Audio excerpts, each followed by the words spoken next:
You done the potatoes? Aye, totties are ready, aye. Good, let's have a look. No, that's not going to do. There's still wee nicks of skin left in them, look. So? So that'll no do. This party that are coming in are inspectors for the tax office. I've catered this do for 12 years. Let me tell you something. If there's something I've learned about tax inspectors, it is that they're finicky. How do you mean? They feel honour bound to pick holes in things, pull you up for the slightest wrong detail. You pulled up before, aye? Aye, the first year. I've been really careful since then. See, let me explain something. Although it's no haute cuisine we're doing here, for these inspector guys, everything has to be perfect. So if it's salmon mousse you're making, it can't be wobbly, it's got to be firm. Right? If it's an omelette you're making, it can't be runny in the middle and all brown and burnt on the outside. Anyway, they're all having prawn mari rose for starters, eh? How many have you put out? 26. Right, they'll be here in a couple of minutes. So, we'll both start in the middle and work our way out to either end. Okay?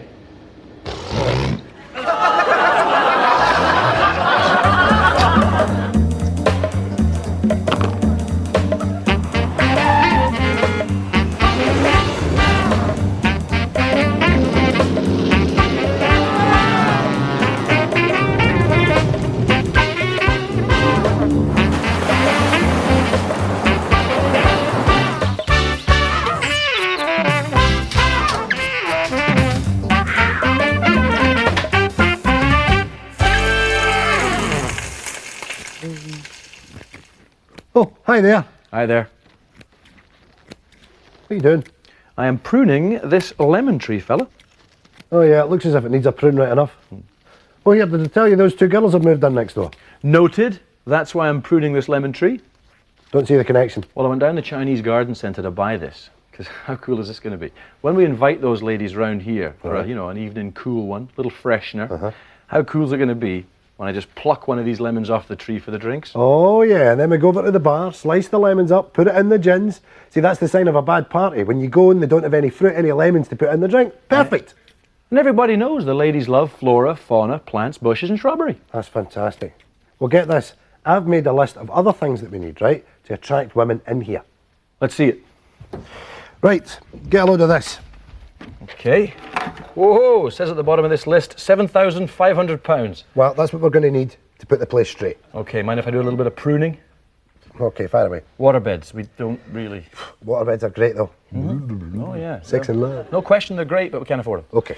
What about mood lighting? Now, you need mood lighting. That's important. The women come in here, you get the remote control, you put the mood lighting down. Oh, sweet. But could we not do with a dimmer switch out of the B&Q? How much would that cost? I don't know, 12 quid? Saving. Okay. Digital stereo. A digital stereo. See, that's where it's at. The music's got to be right. If you get people in here that's a real crappy thing, that's no good. You've got to have the good music. Sex and love. I've got a 70s tape recorder through there that would serve the purpose. I know it's the size of a suitcase, but needs must. Right. What's this? Laughing Boys. What does that mean?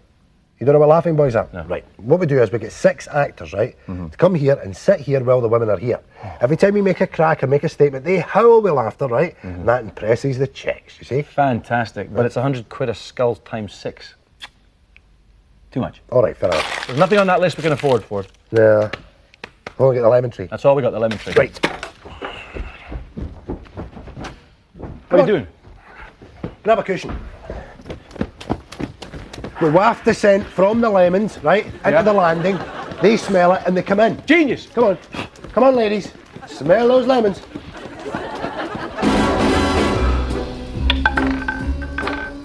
$17 black.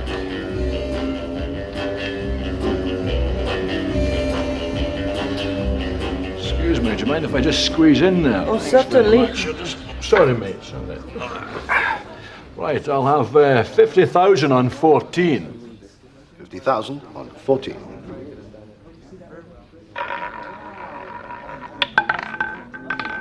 $26 black. Oh dear. Bad luck, Mr. Bond, James Bond. Well, you win some and you lose some. I'll have another 10,000 on 9, please. 10,000 on 9. And you are? I am the Countess Bonnie Clitor. All right. You're just a wee thing. Red 14. Bastard, I had 14 on that last one there. You're not having much luck, Mr. Bond. Oh, well, perhaps you'd like to bet for me, Miss Bonnie Clitor. I like to bet on 00. Well, I like to bet on 7. We'll have 50,000 on 00, and just to keep it interesting, we'll have another 50,000 on 7. 50,000 on 00, 50,000 on 7. 26 black. Oh, Jesus, what? Mr. Bond, I feel I am so responsible. Yeah, well, you are, bloody 00.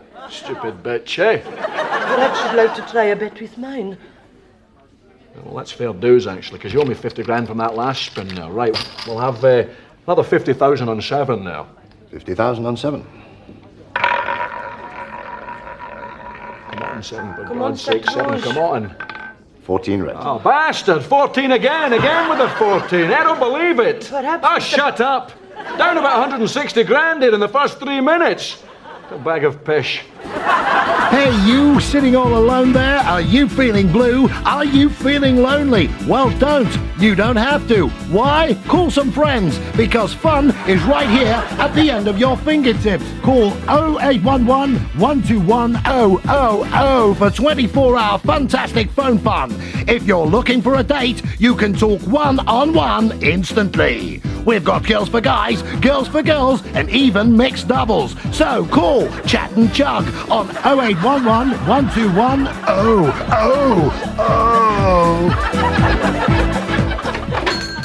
Hello, sir. Good evening. It's lovely out tonight, isn't it? Aye, it is, aye. You were in last night, weren't you? Yep. Buying pita breads, eh? I remember. The pita breads and onions and tomatoes and some green chillies. And I couldn't help noticing you bought some chicken for next door as well. You making a curry, were you? Yeah, I was, yeah. The piazza, was it? Thought so. Hope you'd turmeric in. Yeah, I did, aye. And that's good, because I remember thinking, I hope he's got turmeric in, he'll be needing turmeric. I love a curry myself. I don't get the chance now to make them very often though. Don't even get the chance to go to an Indian restaurant, you know. Stuck in here every day on my own. Not buying wine tonight, sir? Sorry?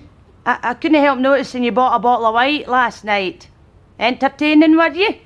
Well, as a matter of fact, I was cooking for my girlfriend. First time you cooked for her, was it? Aye, it was, aye. Thought so. That's great, that, having the new girlfriend round, cooking for her, and getting to know her.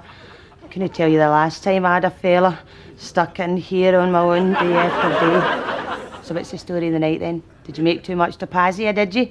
Think you come in and buy some pita breads and just take him home and finish it all off, eh? Aye, something like that. You on your own tonight then? Mm-hmm. Well, be a shame to waste all that food. And as I say, I love a curry. I mean, I knock off in half an hour. Why don't I get a couple of individual trifles and come round to yours and I'll help you finish it, eh? What do you say to that? Can I just pay for the pita breads? Certainly. It's 89 pence, please. Thank you. That's a loving change. There you are. What about maybe a wee cup of tea later? Your girlfriend will not be around forever. Then where'll you be? Lindsay, I think you're lovely. And I would really like to get with you. No.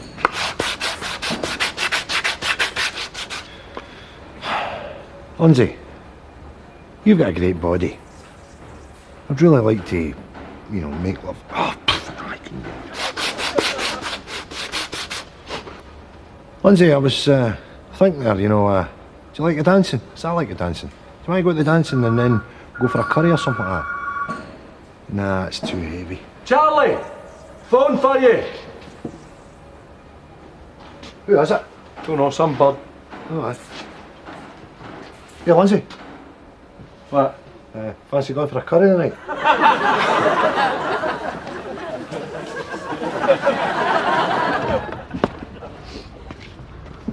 Phil Rogers has an impressive CV. 2 years senior editor at cult magazine Splot, before moving on to revitalize ailing comic The Bimbo in less than 8 months. Now Phil reckons he has met his biggest challenge yet, becoming editor-in-chief of the children's comic book The Crackle. In just 5 years, The Crackle's circulation has dropped dramatically from 3 million copies to just 250,000 per issue. It's Phil's job to turn it around, and needless to say, some of the artists are wary of the impending changes. Well, I started 29 years ago. Mr. McIntyre himself started me. He gave me the job. That's when he was still living, of course. And I created... I actually created Handy Ted. Originally it was going to be called Fix It Fred, but well, as fate would have it, you know, it turned out to be Handy Ted. And hey! So anyway, it's been the most popular character in the Crackle. In fact, he's been front page Ted for 900 issues. And for that single fact, I'm very proud. I really am. Very proud indeed. Phil calls a meeting. Right. First up, we're killing Handy Ted. Hey! Oh my! Oh no, I didn't hear that. I did not hear that. Hey! Willie. You're the killing Handy Ted! Right. Can anybody tell me what is wrong with this? Eddie's 11. There's nothing wrong with that. Look at the manager. He's wearing flares, for Christ's sakes. And as for his teammates, look at their haircuts. They look like the Bay City Rollers. And Eddie Lyons, the star player, he's driving around in a car that looks like a Vauxhall Viva. And what's the storyline? Eh? Eddie can't play because he's lost his boots? That could happen. Eddie would have a Nike sponsorship. There'd be 1,000 pair of boots in there. Changes, gentlemen. If you don't like them, you know where the door is. Fear has descended over the cartoonists. They struggle to come to terms with Phil's new modern image. Well, I've got a few ideas. This one here is Peter's Pumpkin. Now, that's about a wee boy, Peter, and he befriends a magic garbage, isn't it? A month later, the artists meet with Phil. It's make or break time, and tension is at an all-time high. For some of the artists know this is their last chance to save their jobs. Right, Willie, you're up first. What you got? Nettie on the internet. That's what I've come up with. Now, she's an orphan. She's got no mother or father, but anyway, she's been given this present of a computer for her birthday, you see. I like it so far. Go on. Right, well, she travels about the internet. Like that, you see, because you can see it all, you know, because she's in amongst it, you know, and she's got her internet chums, and she has adventures with them and that sort of thing, you know. How do you mean? Really? Well, she flies, she can fly, you see, flies in amongst the it's a modern computer, you see, so it's got all the internets and all that sort of thing inside it. You don't know what you're talking about, do you? Let me show you this. This is Peter's Magic Pumpkin. You know, there's a magicness about it. Clear your desk out, mate. You're finished. Let's go there. The new edition of The Crackle hits the streets with all the new characters, but circulation figures are in freefall and an angry mob are baying for blood. Now it's Phil's turn to feel the heat.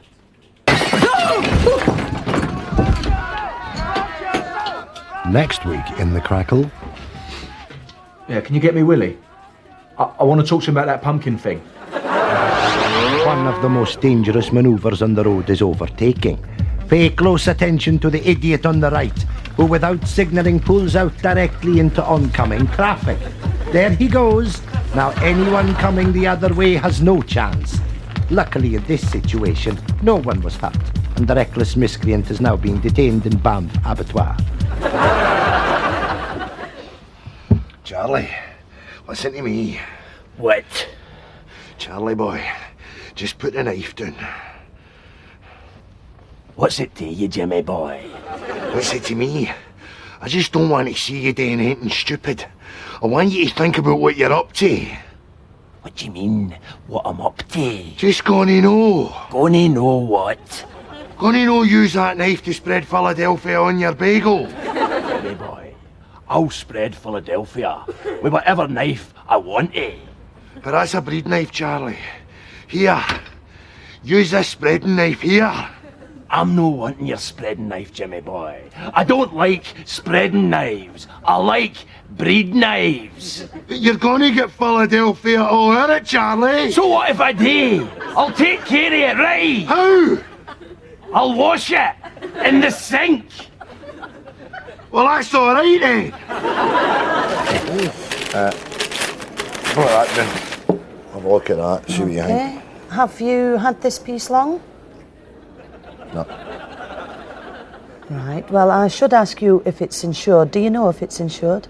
I don't know. I mean, we were in this woman's house, no painting and decorating. Me and my pal Willie, it's a guy I work with, good guy. And anyway, I said to the woman, you know, that's a nice thing, that. And she said that's a nice thing. Why don't you take it if you want it? Well, this is actually a Bovan. Did you know that? It's dated late 19th century, and with the mark underneath here and the cutlasses above the tea clipper, you would be mistaken for thinking that it was a tea caddy without a Much. without a lid. But much is it? Much is it worth? If I can just draw your attention to the detail here, the children's faces, the mud on the cheeks. Much. And much. it's clean. It's a very clean vase. Yeah, Tony. What? You know that vase you blagged for that woman's house? Aye. There's one out there, man. Exactly the same. Much. 350 spondoolies. Now, I would say this vase was in. Aye, just gaze it. It's well. Just it's gaze it. worth- Just take your hands well, out. it's Leave it, actually- you're going to break it. Wayne's faces with mud on it and all that. You're so piece of tube. Goodbye.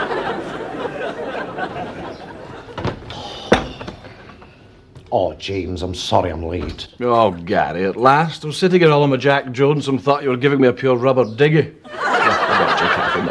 Oh, you dancer. Oh, I was running a hint myself. Had to get a taxi. A Joseph K. Baxi. Oh, the very same. What a hoot. Oh, and the taxi driver. Well, what a Glasgow man. A Glasgow Jimmy.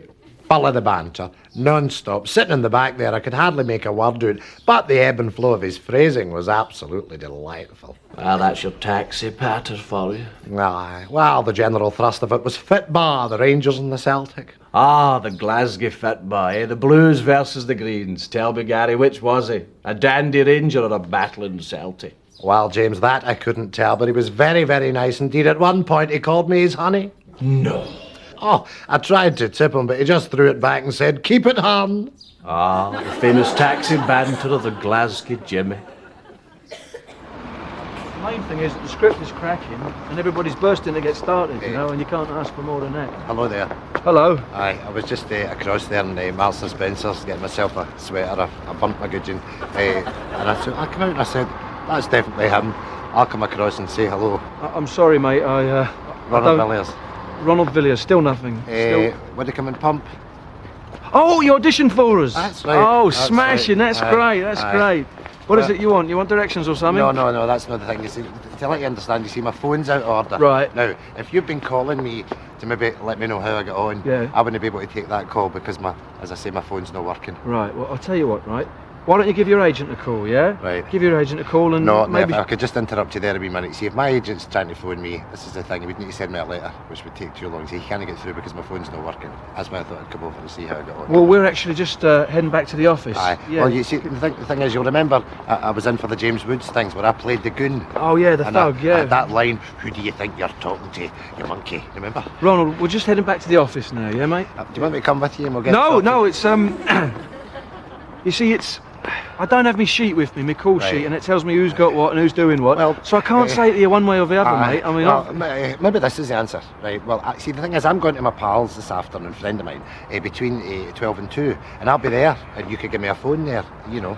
yeah, all right, I'll call you there. But Yeah. I don't know the number. Have you Oh, got a I pen? could get it. I could get it off your agent. Well, have you got a pen on you? I don't, mate. I Well, don't. I'll get you a pen. No, listen, I'll get it off your agent, yeah? Is it Widdicombe and... What, would you come and pump? Listen, Yeah. Wait, why don't I do the line again? No, for mate, you? there's no need Who for do you that. think you're talking to, you monkey? Yeah, listen. Who do you think you're talking to, you monkey? You remember you said to David Menace? Who do you think you're talking to, you monkey? who do you think you're The number's 01 for... Who do you think you're talking to, you monkey? Yeah, hold the plums there, mate. No, the plums. Might get a third one. Maybe even a nudge. Ah, bad luck, mate. Bad luck. Have you got no money of your own to gamble with?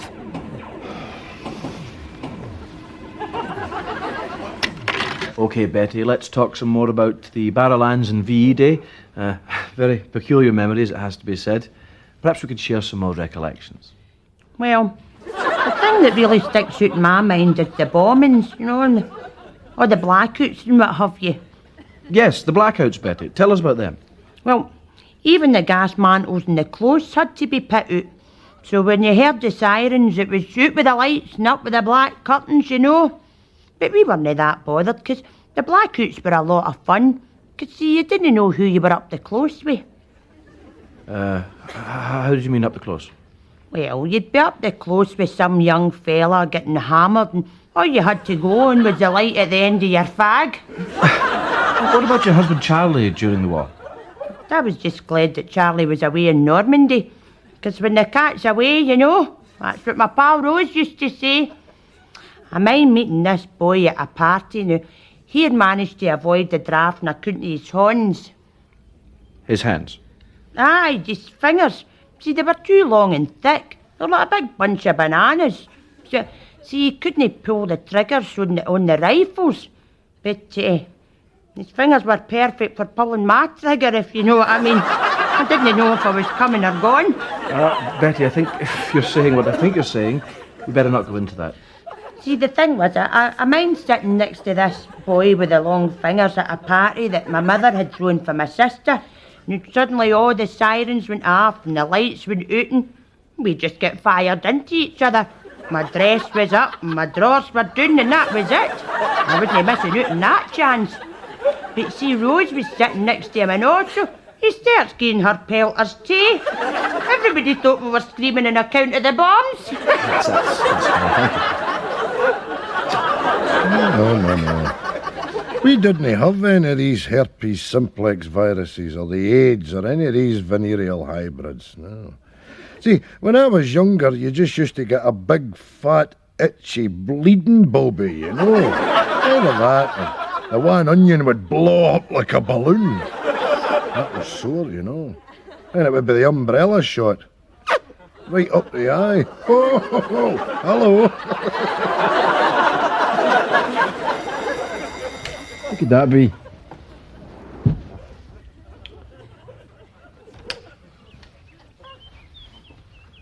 Hello? Hello there, it's Dr. Chambers here from the DSS. I'm here to reassess your claim for disability benefit. Right. Aye. Hold on. Who is it? It's the bloody DSS! What do they want? They've come here to assess our disability claim! We're not claiming disability. Aye, we are! Hey! I've been claiming it for 2 years. We get £60 a week between us. What are we gonna do? I can't go in prison. Mark's gonna take it. Just tell them we're too ill to see them. Right.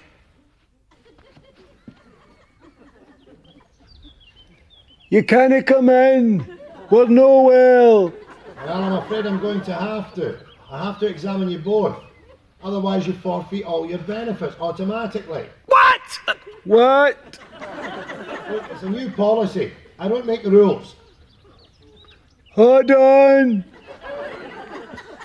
He says we'll lose our benefits if we don't let him in to examine us. Captain, we'll just have to let him in. There's nothing wrong with us. We'll get done. What did you put down in the claim form? Hey, you can walk, and I've got a permanent groin strain. Right, come here. Oh, is it? Oh! Oh! You stupid bitch! What'd you do that for? Here, you do me. Come on. Right, let's go.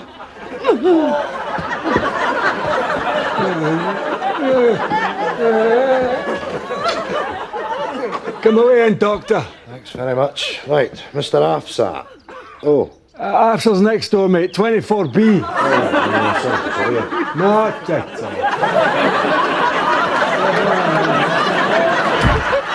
And remember to bear in mind, of course, that these are semi-precious gems, hence the price of £49.99. What a disgusting bracelet. Plus £3.95 post and package. Okay, now what we're going to look at next is something really special indeed. It's the ladies' tennis bracelet. 52 Diamond Air stones, all set in beautiful, lustrous 9-carat gold. Richard. Okay, now who would you buy such a thing for?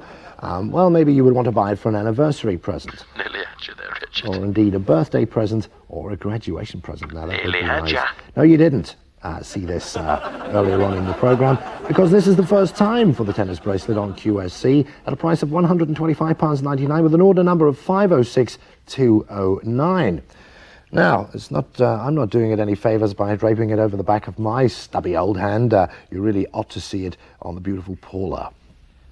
I'll get you before the break. Sure. To please anyone indeed that you buy this thing for. You know the girl that presents the makeup hour? Truly lovely, I think you'll agree. Take one more look. Her name's at Liz. Well, this beautiful morning she got a new contract, Richard. tennis, bracelet. Call now if you want to order this thing, and this soon could be gracing the wrist of your She's on £5 more than you. bitch. Now the earrings. Let's have a look at them.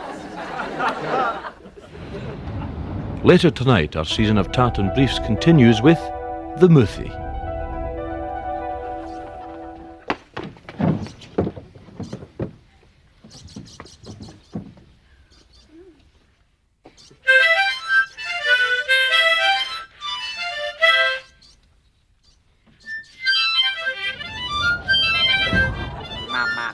Tartan Briefs.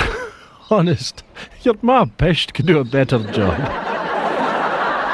Hey, your jumper's looking good. Your end of show jumper. Yeah, it's very warm too. Yeah, yours is nice too. Yeah, very Val Dunikish. Yeah, very pericomo. Yeah. You know, I'm glad we didn't let those girls in. Ah, me too. I don't know what I would have said to them. What would have been your opener? I would have probably started with something traditional and safe, like "All right, ladies." All right, ladies. You know where you stand with a phrase like that? I don't like the sound of that. It's a bit non-PC. Well, it's okay in an ironic sense. I suppose so. All right, girls. All right, ladies. Yeah. Do you know what I hate? What's that? I hate guys that make that phrase to other guys. You know, that actually say "all right, ladies." So you're to sitting in other the pub, guys. you're with your friends, and a guy who comes in who's on the fringes of the friend gang and says, "All right, ladies." All right, ladies. Ooh, and you feel a wee bit, it's a horrible thing to say to another human being. All right, lassies. Or they'll say, "You want a drink, girls?" Like Speaking that. of drinks, do you want to... I'm Well, going to I'm get myself... absolutely parched. I could go an Iron Brew or a Cola or something like that. Well, I'll go to the bar and get us a libation. Good. There's a good girl. Why? Good night. Godspeed.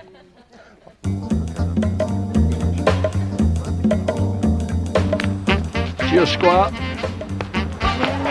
Diamonds are forever. They are all I need to please me. They can stimulate and tease me. They won't leave in the night. Have no fear that they might. You got your pieces? Cheese. You very get cheese, man. You're a big cheese head. I'm a big cheesy head, man. Big cheesy head. I'm sick of it, but man. Well, who makes them up? Me.